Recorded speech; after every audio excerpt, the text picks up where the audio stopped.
Tarrant Valley's radio station.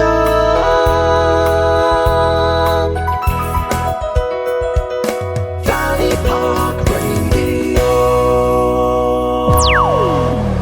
Visit Valley Park Radio online. www.valleyparkradio.org.uk. Valley Park Radio. Welcome to Hope on Prescription live on air this wonderful Thursday. Today's episode is all about writing, storytelling and the power of words. We are joined by a very special guest speaker, Jack Dowd, who will be sharing his journey, his work and how writing can support our mental health and well-being. So, on today's show, let's welcome Jack. Jack, how are you? I'm very well, thank you. How are you? I'm doing well, thank you. I'm very happy because the sun is out. I'm definitely a summer, springtime person. It's absolutely lovely weather out there, isn't it? It is gorgeous, it's gorgeous. So Jack, when we first met, we had a chat that you are a storyteller with a love for dark twists, thrillers and powerful narratives. What are some of your favourites and why is this genre particularly your favourite? Ooh, asking me for my favourite book is such a difficult question, particularly that short genre. It depends what I've just finished reading recently. I've just finished Wild Dark Shore by Charlotte I think it's pronounced McConaughey. Have you read it? Okay, no, not read it myself. It's been longlisted for the Women's Prize for Fiction. It's brilliant. I can't say too much about it without ruining the plot so much. Essentially it's set on an island just off Antarctica. A woman goes there looking for a missing husband. It's fantastic. There's a twist in the final 5 pages of the book or so that changes everything you've read. It is marvellous. Highly recommend it. But as to why sort of dark stuff's my favourite genre, it's a good question. I try and be a positive and enthusiastic person, but I do enjoy the dark twist of things. I don't know why. My own writing is quite dark itself, so I'm not sure what it says about me as a person, but do try and be positive and optimistic. I think the appeal for the dark stuff, it is a controlled adrenaline rush. You can sort of feel the thrill of it coming off a page without being in any real danger yourself. Your characters might be, or the characters you're reading about might be, but not you. You're perfectly fine. It is a good little buzz. Yeah. Oh, the anticipation. I can't say that I have ever read a book that has been a horror or a thriller or anything with a dark twist, but I can mention that I watched a film called Fall, where there was these 2 women and they climbed to the top of this radio tower, and I'm petrified of heights, so I was watching it and I have never ever had a physical reaction the way that I have to this film. My palms were sweaty. My head went to Eminem then. Do you know that song, Palms Are Sweaty? Sorry, but they were. And I was shaking, like I had to keep getting up and moving, but I was so hooked in the storyline of it. And it's really incredible actually what horrors and thrillers and things like that can do. I feel like I want to read a book now. You've inspired me to read a horror or a thriller on page, like, because I love reading, but I don't ever tend to sort of do that, but I love a horror film, so I feel like you've opened up a new book that I must go and read. So maybe I read that one that you just recommended, because I love a story that leads you somewhere totally different at the end. That sounds really good. And the setting is such a huge part of the story. It is a character in of itself, just off Antarctica or around that part of the world. It is marvellous. Lovely, fantastic. So Jack, your first song choice this week is a go-to for you. Please could you tell us a little bit more about this song and introduce it, and we will cross our fingers that the tech is going to let us play. So the song I've chosen is Non-Stop from Hamilton the Musical. Have you seen the musical, Hamilton? I haven't, but my son has, and he keeps going on about it and says it's brilliant, and I have to see it. Yeah, I think the Broadway show has been shown on Disney Plus with Lin-Manuel Miranda in the title role. No, I don't know if he was in the title role, but he was the guy that wrote it, wasn't he? Yes, and he was in this production. It's first class. It's excellent. Absolutely fantastic. My favourite song from musical and favourite song of all time is Non-Stop, which I think either starts Act 2 or ends Act 1. For context, Alexander Hamilton, he's a founding father of America. At this point, he's at the peak of his career and he's writing the Federalist Papers, I think they're called. Yeah. And it's a really good motivational song to listen to just before you start writing. It really pumps you up, as it were. Oh, lovely. Okay, shall we see if we got it? Tell me, Dave, is it going to work? Here we go. Here we go. A long song, but we didn't want to cut it out because it's brilliant. It's a wonderful musical. I think that's the original Broadway cast recording from Hamilton, and that was a song called Non-Stop, and how brilliant was that? Oh, I love it. I love musicals. My son's been to see Hamilton and he keeps saying, Mum, please take me back, and then you can watch it as well. We're big fans. Thoroughly recommend it. It is yeah. fantastic. Yeah, brilliant. Thank you. So, Jack, let's start at the beginning for you. Where did your journey as a writer first begin? I've been writing as a hobby since I was a teenager in school. I think it all came down to, there was a lesson one day, we were studying a novel called Holes by Lewis Satcher. I think Oh, it's about love it. Satcher. It's in it, yeah. Yeah, the digging, yeah. So it's about people digging in a desert for buried treasure. It's really good. We'd reached the penultimate chapter, I think it was. Our English teacher said, can you guys write the ending? And before we read it, see if you can guess and try to get it right. We were told to write 2 pages, and I wrote 7 because I was really enjoying myself. And that's the point where something clicked on my head thinking, oh, I quite like this writing stuff, it's good fun. And I kept writing away and kept writing, really sort of writing materials in the back of my own school book, in the margins. Instead of doing actual homework, I did my own stuff instead. And that's really what kept me going all throughout school, and then later into sixth form. I was doing my A-levels. When I was about 18 or so, I realised you can do degrees in creative writing at universities. So I started a creative writing degree at London South Bank University in Elephant and Castle, and spent a very happy 3 years there. It's absolutely wonderful. What I didn't realise was, for the degrees, it teaches you about not just the one medium of writing you like novels or short stories. It teaches you all sorts, including things you haven't really considered. So we did screenwriting, writing for the stage, poetry, which I know is definitely up your street. That's my bag. We did fiction, creative non-fiction. It was absolutely wonderful 3 years. It was around that point to sort of realise how powerful a story can be, particularly if you read it at exactly the right point in your life. And if I read a poem and you read a poem, we could get different interpretations of it. Yes, It'd be similar, I imagine, but it will be rather different. It reminds me of a quote from the final episode of Game of Thrones. I know the episode didn't get good reviews, but there's one quote in there I absolutely love. It said, about 10 minutes from the end, by Tyrion Lannister, there's nothing in the world more powerful than a good story. Nothing can stop it. No enemy can defeat it. And I think that is completely true. Stories do inspire us, they scare us, and everything is a story if you look at it in a certain way. Yeah. So there's stories in sports, religion, politics. Absolutely. We're brought up with stories in fairy tales and folk tales. Our memories are just stories we just tell each other over and over again until we get some of the details. We're all stories in progress, and if you tell the right story love that. in the right stories place, in progress. Yes. if you do tell the right story at the right time, it can change the world, at the very least change someone's world, and that is the impact I really want with my writing. Ideally a positive impact, sort of cheer someone up or give them a good oomph. Yeah. When I finished at university, I started temping at different offices, mostly in other universities around London, but I was always writing on the side really. So I was writing at my desk, I was writing or editing on my commute. During meetings while I was meant to be doing the minutes, I was really plotting out a really interesting plot thread.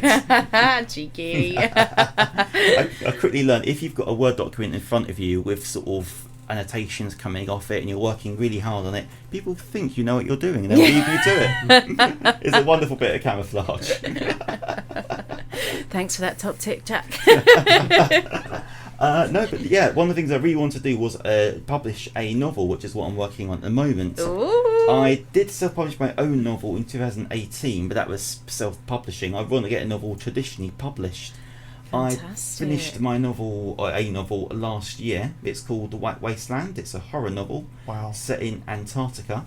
It's about the size of the first Hunger Games book, so mine comes in at 97,000 words. Wow. It's currently, I've been submitting it to agents at the moment, so it's with half a dozen agents or so, and hopefully in a few years' time or a few months' time or whenever it may be, it will be on bookshelves in Waterstones and we whatnot. need to keep our fingers crossed, don't we, Jack? Yeah, that Cross your sounds fingers, cross your fantastic. toes. Can you give our listeners a little hint of what's in this upcoming novel? It's a horror novel. I can't say too much about it. It's with the vibes. Basically, it's about a group of students that are in a Antarctic research base on the International Exchange Programme in Antarctica.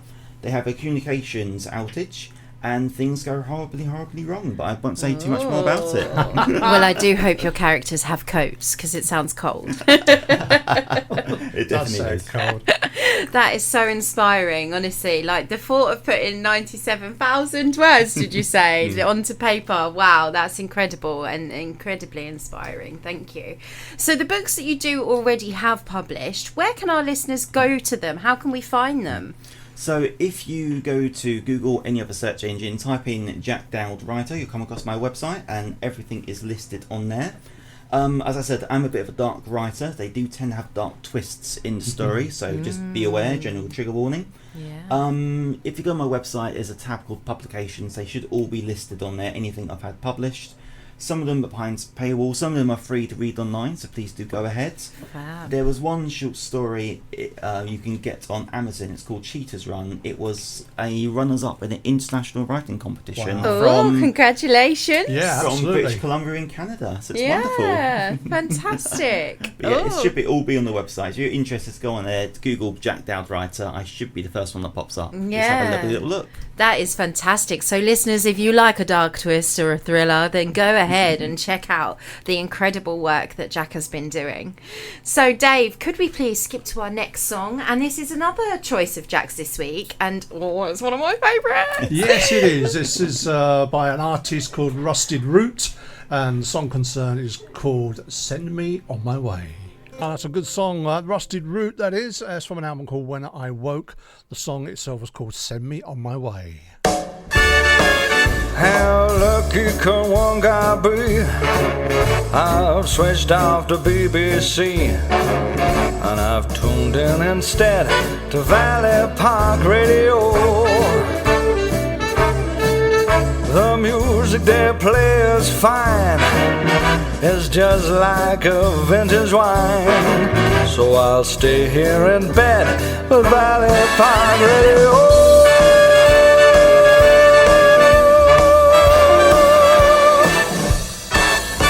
Yes, indeed, you're listening to Valley Park Radio this Thursday afternoon and another episode of Hope on Prescription with a very special guest this afternoon, Jack Dowd. Gemma. Yes, I was just so in my element with that song. It's great. We're like tapping our heads, doing drumsticks in the air from Jack over here. Like, it's such a wonderful song, and it's like real summery. I feel like I wish I had a convertible car and I'm like blaring it down the highway or something. Highway, motorway, same thing. Anyway, back to our discussion with the wonderful Jack. So, Jack, you actually run your own writing workshops, don't you? And I would love to know a little bit more about what happens within your workshops and where do they take place? Yeah, so I've been running my own writing group since 2023. 2023 I think it's been. Nice. We're called Writers Beside the Square. We meet every Tuesday evening between 6 p.m. and 8 p.m. at the Waterstones on Trafalgar Square, so the one just on the corner. Nice. It's about 2 minutes from Charing Cross Station, 2 minutes from Westminster and Whitehall, so it's quite central, anyone can get to us. We meet there every Tuesday evening. We meet in a cafe on the first floor. It's closed to the public, so it is just us up there. We come up, we get settled in, the public go out, the public leave, and we put a barrier up, and then we will write quietly or silently mostly for 2 hours and just absolutely enjoy our writing. Just dedicate 2 hours out of a very hectic and busy week just to focus on the writing. We're free to join. We always work for more members. If anyone listening is in London on Tuesday evenings and want to find a quiet place to do some writing, you're more than welcome to join us. There's no money involved. And we thoroughly recommend, of course, if you're in Waterstones, buy some wonderful books as well for inspiration. It's a good excuse, if nothing else. Yes, Waterstones is amazing. I am a very big fan, and it's really wonderful to hear that these kind of workshops are happening. And I think it's really important because, you know, like, I've set so many goals to start writing my poetry book, and admittedly I have a lot of the contents ready, but you know, like the beginning of the book and the back of the book and all of those sort of things that you have to think about, and actually having a space like that to be able to go along on where like-minded people are in that zone, I can only imagine that it's creating a real, like, holds you accountable, gets you excited, allows you that space, you know, to sit down and really work and focus. There's a good sense of camaraderie among us. Camaraderie? Yeah, you know what I mean. A good sense among us is really good. And staff at Waterstones are absolutely wonderful as well. Very attentive, always check on us, check how our writing's doing. So Lovely. they're doing wonderful as well. It's a lovely little group down there. Yeah, fantastic. Tuesdays at the moment, I'm running the ones at the Blue Bean Cafe, but they do finish in the next couple of weeks. So I'm hoping within the next month or so that I will be able to come down and experience this. Also, it gives me an excuse to get out of Dartford a little bit, because I've noticed I've been in Dartford a lot recently, which is fine. I love it here and I love working with the community, but you know, sometimes you'd like to get inspiration. It's to go to other places, actually, to travel other places, whether that be you're going into a city to get inspiration there, or whether it be you go into the countryside to get inspiration. I think they're really quite important places to explore and to engage in workshops like this that can allow us that space to really engage in our writing more. Brilliant, fantastic. So when I always run my workshops, I always say, you know, this work is so therapeutic. I mean, it has been for me, which I'll talk a little bit about in a moment, but how do you see writing as a form of therapy, or even escapism, actually, of something that came up in our first conversation? So I think writing is a wonderful form of therapy, and it is incredibly therapeutic, at least for me anyway. I'm sure most writers feel the same way, but it is incredibly therapeutic. Like I said, I started writing when I was in school to help with the pressure of homework and GCSEs and A-levels, and then I do the same thing when I'm working in the office. The problems there, I do a bit of writing, completely chills me out. So I think writing is incredibly therapeutic. It's a wonderful way it deals with the problems, the real world as well. There's a famous quote, I think George R.R. Martin said it, I don't know the exact wording, but he says, if you take away the medieval element of Game of Thrones and put it in an office, the dynamics will be the same. Yeah, that's absolutely right. Yeah. Wow. I can see Tywin Lannister as a multi-mogul managing director. I'm just trying to think the man you're thinking of, but no, I'll come back to that. But I know exactly what you mean. You are right. Yeah, it is a lot of fun just to write that. So Rupert Murdoch, that was the guy's thing. Rupert Murdoch, there we go. But yeah, if you take something like that, put it in a fancy setting and have some fun with it, it will hopefully make you feel better. It makes me feel better, definitely. Yeah, incredible. So, I mean, mental health is something that we care really deeply here about Hope on Prescription. And how do you think mental health can be represented within writing? It's a really good question. There's lots of examples of mental health in writing. I think the most famous example, I'm sure you probably know this as well, are the Dementors in Harry Potter. Yes. So Dementors, if you don't know, they're sort of creatures in black cloaks. They fly around and they suck the joy and happiness out of people. I think they're meant to be prison guards that do other things as well. They're obviously a metaphor for depression, and J.K. Rowling has said as such. The other example I always go to is one of my all-time favourite novels. It's Looking for Alaska by John Green. Okay. Have you heard of it? No, haven't. Oh, I thoroughly recommend it. You keep adding books to my list of books to read. Your to-read pile will be massive end of this. But Looking for Alaska, it's fantastic. It's set in a boarding school in Alabama in America. Right. It deals with childhood trauma, and it's all about grief and the loss of losing someone. But importantly, in both the examples I just gave, the books give you coping strategies of how to deal with each thing. So in Harry Potter, you have to think of your fondest memory and cast Expecto Patronum, I think the spell's called. In Looking for Alaska, slightly different. The first half of the book is the build up to the tragic event, the event itself, and then sort of the aftermath and the healing process afterwards. Right, okay. So, like I said, stories are incredibly powerful things when used, in this case, force for good. So I think it is absolutely essential, Yeah, absolutely. I couldn't agree more. So I think it is fantastic, and I often use poetry to allow myself to express my emotions and to channel things, you know, that I think that may not be able to, for me to be able to have a conversation and be raw and open about that exact point. However, when I write poetry, I can metaphorically go around it, and I can release that in other ways, and creating imagery and scenery and scenarios, and again, also there's something quite powerful about, once I've got it out, having that ability to remove yourself from it and to then read it back. It gives you a new perspective, doesn't it? Like, and it allows you to see things. And often, actually, I was saying this because I'm also a stop smoking specialist. I know it seems a bit random that I'm bringing this up now, but I was talking to a person about like our behaviour and the way we react and respond to things, and our minds can make things a lot worse than what the actual situation is. Exactly. Yeah. And I do that, unfortunately. So I have this thing where I catastrophize everything. So the slightest thing could go wrong, and I thought about 100 worst case scenarios off of the stem of that thing.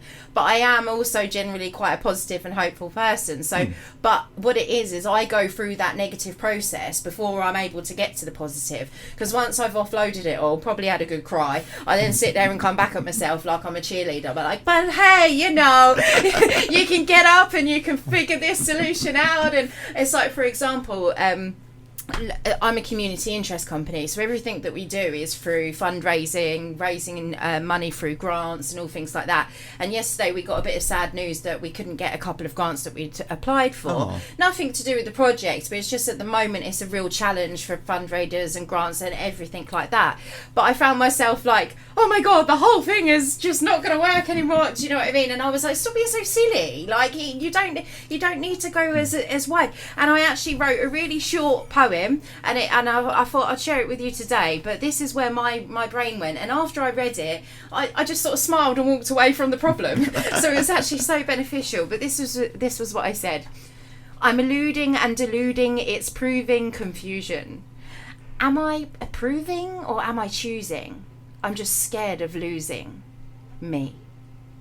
And that was it. Yeah. And thank you. But it was like I was so trapped in this big spiral in my mind, thinking that everything that I'd worked so hard for was going to fall apart. And I found myself getting really low. And I was like, I don't want to lose this new me that I'm building up, that I'm creating. I'm my own cheerleader. I'm pushing myself forward. I don't want to lose myself in the midst of this challenge. And actually writing allows me to get it all out, to step back, see it in a new perspective and look at it differently. But Jack, you don't tend to write poetry, but you do have a poem that you like, which fits very well actually with what we do. Would you like to share it with us? I do, yes. So I can't write poetry myself. Did a whole module on it at university. I can appreciate the craft, and those that write it are fantastic. I can't write it myself, but it is brilliant. I think it was a few years ago, my friend gave me a book of poetry called Staying Alive, Real Poems at Unreal Times, which perfectly describes what we're going through right now. Yeah. There was one poem really stuck with me. It's quite a famous poem. It's called Hope is a Thing with Feathers by Emily Dickinson. I'll give you a quick read of it now. Hope is a thing with feathers that perches in the soul, and sings the tune without the words, and never stops at all. And sweetest in the gale is heard, and sore must be the storm that could abash the little bird that kept so many warm. I've heard it in the chilliest land and on the strangest sea, yet never in extremity it asked a crumb of me. Absolutely gorgeous. I'm a big fan of Emily Dickinson's work, and this poem just reminds us that hope is something gentle but constant, something that stays with us even in the darkest of moments. Why that poem in particular, Jack? I really like the optimism of it. So we have to be great in what we're going through. We're more than just the sum of our parts. Yeah. We all have a light inside. It's important to let that light shine and sort of inspire others, show them who we are, what we're all about. Yeah. And hope, it is a Harry Potter quote, but it is quite true. Hope can be found in the darkest of places. We all need to be hopeful. Yeah. I think that's what the poem is trying to say. Yeah. Well, that's my interpretation of it anyway, yeah. Yeah, no, absolutely. That's where I went as well. Dave, could we have A Beautiful People by Ed Sheeran, please? We certainly can. I just want to ask a quick question, Jack, before Yeah. we play that. Have you got, when you're writing a novel, have you got the plot all set out before you start writing, or is it sometimes a little bit of making it up as we go along and bring ideas as I encounter them? How does it work? Oh, it's different for every writer, but for me personally, Yeah. I'm a big plotter. I need to know what happens more or less every paragraph or so I need to follow sort of guide rope to see where I'm going. But other writers do make it up on the spot. So George R.R. Martin says he's a gardening writer. He puts a plot down, doesn't know where it's going to go, and he'll just follow it and see where it takes him. Yeah. But no, I'm a massive plotter, I'm afraid. I must know everything. A bit of a control freak that way. I find it interesting. There's so many different approaches to writing. It's what makes it so fascinating, I think. Yeah. Anyway, sorry, I did digress. No, please. I'm glad you asked that question, because it's actually very interesting, and I make you spot on. Like, every writer has a different method. I probably would would lean more towards you and like to plot everything out. yeah. I'm very much like that. I like to know sort of where I'm going, where I'm heading. I had a story. I was actually trying to write a play. I've just not had the time to pick it back up. But when I started it, I was like really thinking about each character before I started their journey, and thinking about what each character I wanted them to represent, and then try and think about how they would meet, whether they were a family, whether they were friends, you know, like working up the background of all the characters for me personally was where I went first, with a kind of idea of a through line. But then obviously naturally, as it started to unfold, there were other sort of like little stories that pop up within those stories as well. So yeah, I sort of sway between like, you know, plotting it out, getting it done, but also being open for unexpected moments, because sometimes the characters speak to you. You need and a they're plan, like, but you need actually, a flexible plan, don't you? That's very true. I think the characters do speak to you after a while. Anyway, let's get on with some more music, shall we? This is from Ed Sheeran, and this is called Beautiful People. Ed Sheeran, with a little bit of help from Khalid, the song called Beautiful People. This is Hope on Prescription. This is on radio, Valley Park Radio, this afternoon on Thursday. Gemma. Yes, thank you very much, and welcome back, listeners. So just before the break, we was exploring Emily Dixon's wonderful poem, Hope is a Thing with Feathers. Jack, what does hope mean to you? Hope is what keeps us going. Hope is both, it's twofold. It's a motivator and it is a goalpost. It's the belief that things will always get better regardless of where you are at the moment. We all need hope in our lives, don't we? Yeah.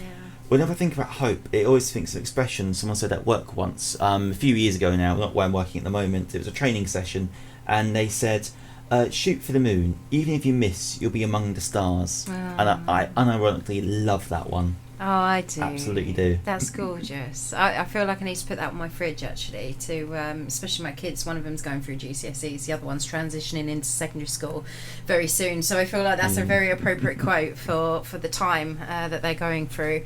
But absolutely, hope is a motivator, and I think like you need to hold hands with hope and action. So like you make those hopes happen, so they don't just fall into being a wish. You know, finding ways of making them happen, whether it be you have a conversation with someone, or you send that email, or you know, you, like take that action with that hope to make it happen. I think it's incredibly powerful. It's something that's within all of us. Sometimes it can be difficult to find.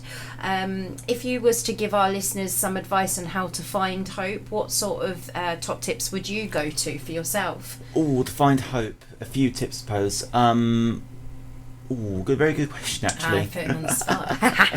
Well, to find hope, look advanced and ask yourself, will this still be a problem in tomorrow, next week, next month, next year? Is it that big of a problem? Give it some perspective, I would say. Fair enough. I mean, it's always good to live in hope, always have a plan to go towards, otherwise you are just sort of just drifting through life. So always have a goal in mind to aim towards, and when you reach that goal, set another one. So it's an ever evolving goalpost, as it were. And that way you are moving. So you are going in the right direction. And you're growing. Whether that be for the moon or the stars. and in that process you're growing. You know, you're becoming stronger. You're becoming more confident. And if you don't, you're actually learning. And I think that's something that I missed quite a lot when I was growing up. Is that even out of the bad situations, even out of the darkness, yes, it's painful. Yes, grieve it. Yes, cry about it. But also, what can you learn, and what can you take from that to maybe help somebody in the future? So you know, like you might go through a challenging situation where you feel like you see no hope, but then you actually come out of the other side unexpectedly, which does happen, and then you could take that and share that story to then help inspire somebody else to have hope. You know, so it comes back round full circles. But Jack, you mentioned to me that you have a short story that you wanted to share because it provides a real meaning and importance about kindness, actually. Yes, I do. I should say, it isn't one of my stories. I didn't write this. This is based off real events, but from a very, very long time ago. Yes. So it's a very lovely story. In 2001, I think it was, 5 skeletons from prehistoric men were found in Georgia. Skeletons taken to a hospital, and they had some archaeologists, historians look over them. They discovered that the 3rd skeleton was a male, had a broken lower jaw, and they realised, because of the bone structure and things can't understand, they realised that the skeleton would have lived with a broken jaw for some time. and they questioned why the remaining 4 cavemen, for lack of a better word, would have helped this other caveman by feeding him, getting him food and drink, all the rest of it. And why would they help him when there is no benefit of doing so? If anything, it's just additional mouth to feed. And the only answer the archaeologists could find was that the 4 cavemen are helping this other caveman purely out of kindness, because there's no other reason of doing so. And I think that's absolutely lovely. So billions of years ago, our great, however many greats it is, ancestors were doing what we're still trying to do in today's day and age, being kind. The fact that resonates all throughout history, I just find it absolutely beautiful. Oh, it really is. It's so moving, isn't it? And, you know, without going into all the happenings of the world right now, but I really feel like kindness is really needed more than anything right now. And, you know, what I personally really love about that story is not the history itself, but what it tells us about who we are, you know, and like even in the earliest days of humanity when life was incredibly challenging back then, people still chose to care for each other. People still chose to be there supporting one another, which it just brings us back to being human. And it's partly human condition, isn't it? But on the other hand, on the negative side of you is the tribalism, and that's, I think, is something that's sort of inbuilt into Homo sapiens generally. Is, you know, we're a tribal being, and we can sometimes get threatened by other tribes, or on other occasions we can try and cooperate. But like you see, everything is sort of shown in what's happening in the world to show that human condition, both sides of it, good and bad. Oh yeah, absolutely. But guys, the message to take away from that is, you know, kindness isn't something new. It's something that's always lived within us. So, you know, share it with people, even if it is just a simple smile or an act of kindness. You know, it doesn't take a lot to be kind to people, Dave, does it? No, it doesn't. Absolutely doesn't. No.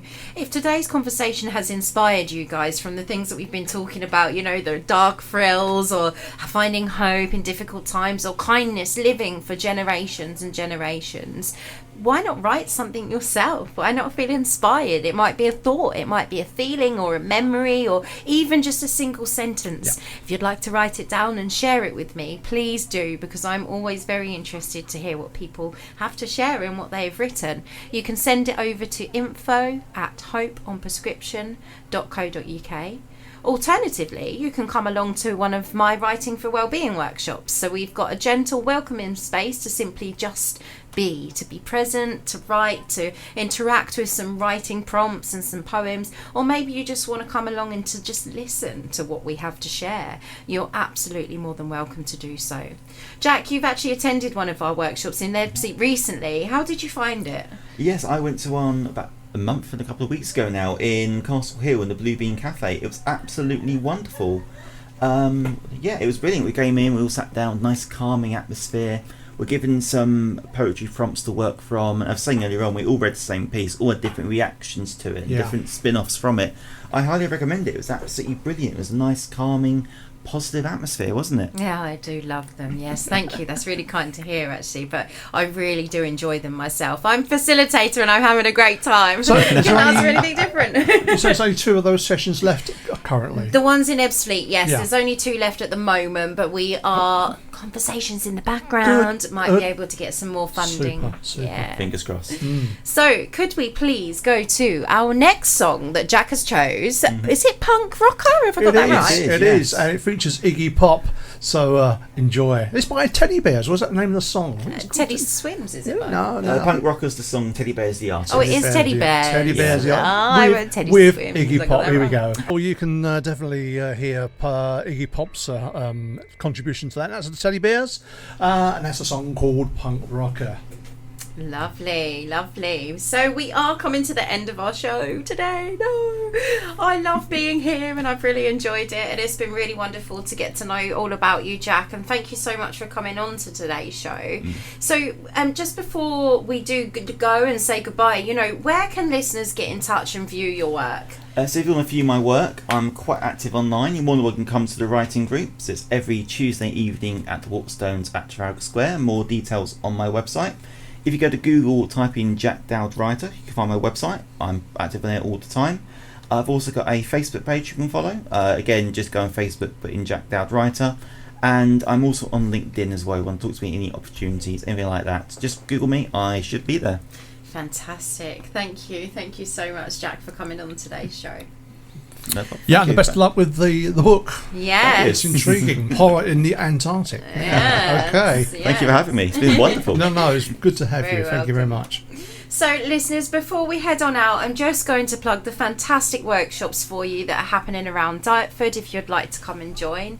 We have our weekly Tuesdays at the Blue Bean Coffee Co in Ebbsfleet. There are only 2 more sessions left. Come along at 6:30. Don't miss it. Then we have our fortnightly Wednesdays at the Stone Pavilion and monthly Mondays at Swanscombe and Greenhive Community Hub. To find times and venue details, please do head on over to hopeonprescription.co.uk. And I'm also super excited to announce that after here, I'm heading on down to the Dartford Library because we are officially releasing our first Young Writers series. Ooh. Ages 11 to 18 are welcome to just turn up. You don't need any equipment, no experience. Just bring yourself and be there at 4:30 p.m. And I really, really hope to see you there.